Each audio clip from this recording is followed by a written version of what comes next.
cantik berusia 27 tahun, Wayan Mirna Salimin atau Mirna, tewas usai meminum kopi di sebuah kafe di salah satu pusat perbelanjaan di Jakarta Pusat, Rabu 6 Januari 2016 lalu. Ditemukannya kandungan sianida pada kopi yang diminum Mirna oleh kepolisian menuai respon mengejutkan. Mirna tewas setelah sekali menyedot es kopi Vietnam yang dipesankan oleh temannya.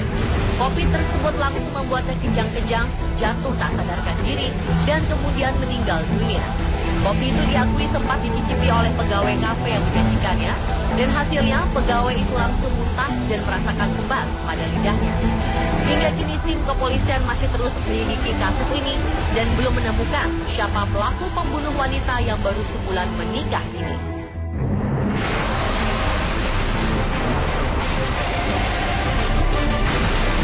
Kasus yang menimpa Mirna tentu membuat kita kaget, sebab kematian akibat racun biasanya hanya sering kita lihat dalam sebuah adegan di film.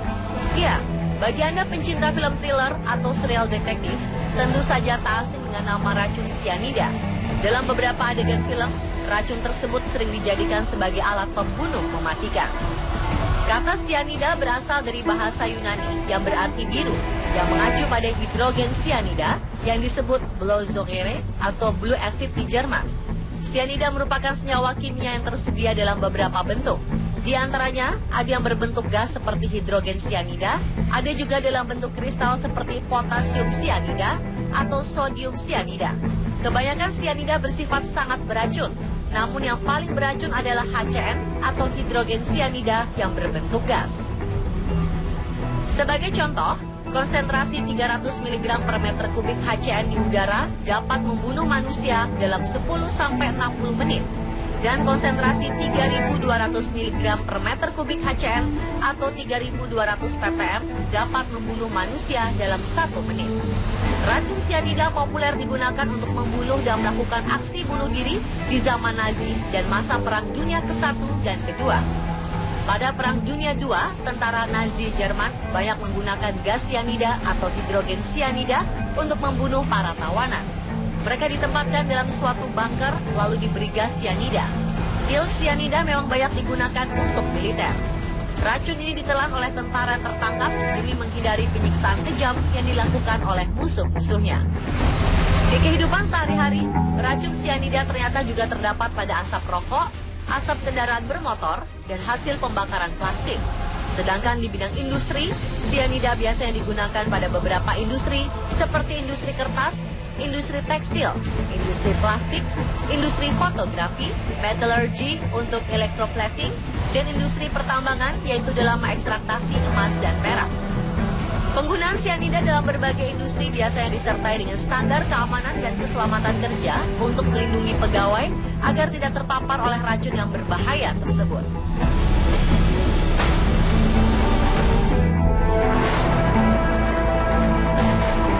Selain berbentuk senyawa kimia sintetis, racun sianida juga terbentuk secara alami pada beberapa makanan yang biasa dikonsumsi oleh manusia.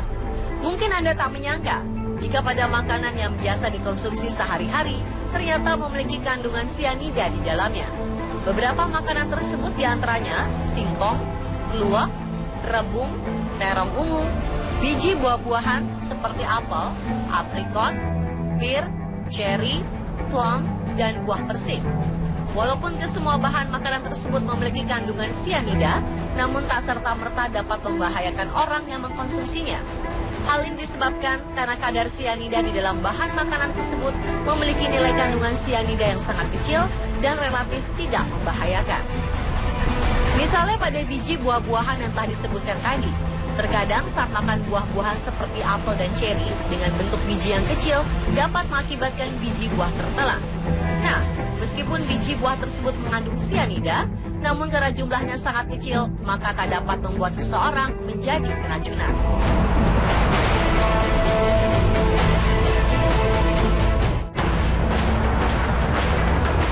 Sianida berakibat fatal bila terhirup atau tertelan. Bahan kimia ini menyerang semua jaringan sehingga tidak terjadi pertukaran oksigen atau disebut mengalami hipoksia, yakni kekurangan oksigen dalam jaringan. Yang perlu dicermati, kontaminasi sianida tidak hanya terjadi saat zat tersebut masuk lewat mulut. Kebanyakan kasus keracunan malah terjadi saat gas atau butiran serbuknya terhirup lewat udara.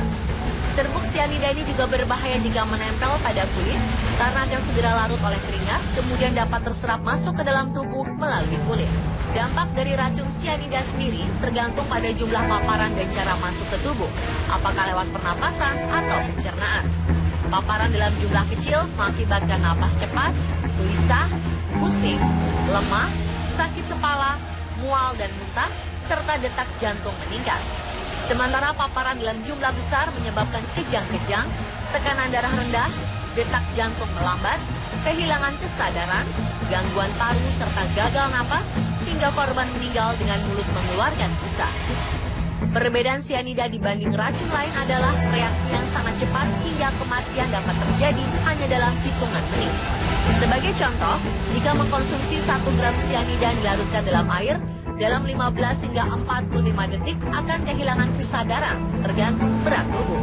Jika keadaan ini dibiarkan tanpa tindakan medis, korban dapat meninggal dalam waktu 30 sampai 45 menit karena gagal jantung.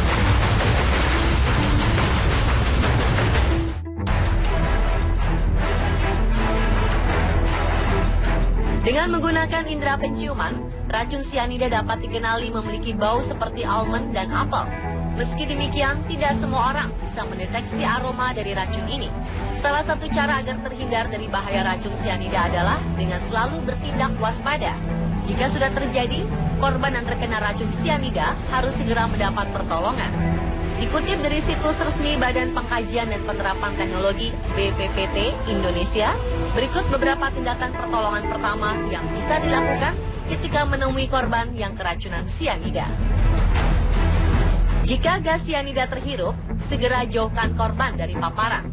Gunakan masker berkatup atau peralatan sejenis untuk melakukan pernafasan buatan atau pernafasan keselamatan jika diperlukan. Pertahankan suhu tubuh korban dan istirahatkan, lalu segera bawa ke dokter. Sebagai catatan untuk dokter, pertimbangkan pemberian amil nitrit melalui dihirup, 1 ampul atau sekitar 0,2 ml setiap 5 menit dan pemberian oksigen. Berikutnya, jika racun sianida tertelan, jangan merangsang terjadinya muntah atau meminumkan cairan kepada korban yang tidak sadar. Jika terjadi muntah, jaga posisi kepala agar lebih rendah dari pinggul untuk mencegah aspirasi. Jika terjadi muntah, palingkan kepala ke samping dan segera bawa ke dokter. Sebagai catatan untuk dokter, pertimbangkan pembilasan lambung dan pemberian oksigen.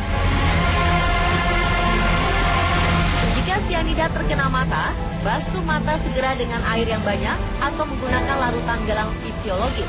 Sambil sesekali buka kelopak mata atas dan bawah hingga tidak ada bahan kimia yang tertinggal. Lanjutkan pemberian larutan garam fisiologis hingga korban siap dibawa ke rumah sakit. Tutup dengan perban steril, segera bawa ke dokter.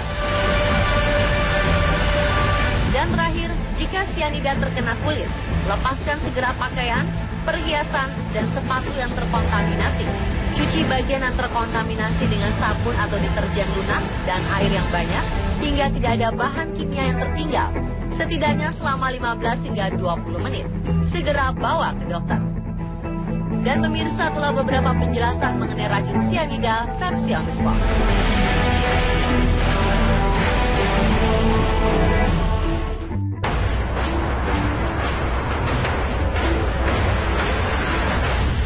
Selain kasus Mirna, ternyata banyak para tokoh yang tewas karena racun sianida ini. Kebanyakan digunakan untuk bunuh diri. Bahkan pemimpin sebuah aliran sesat juga mengajak umatnya untuk melakukan aksi bunuh diri dengan menggunakan cairan sianida. Lalu apakah ia berhasil melakukannya? Saksikan jawabannya sesaat lagi hanya di On The Spot.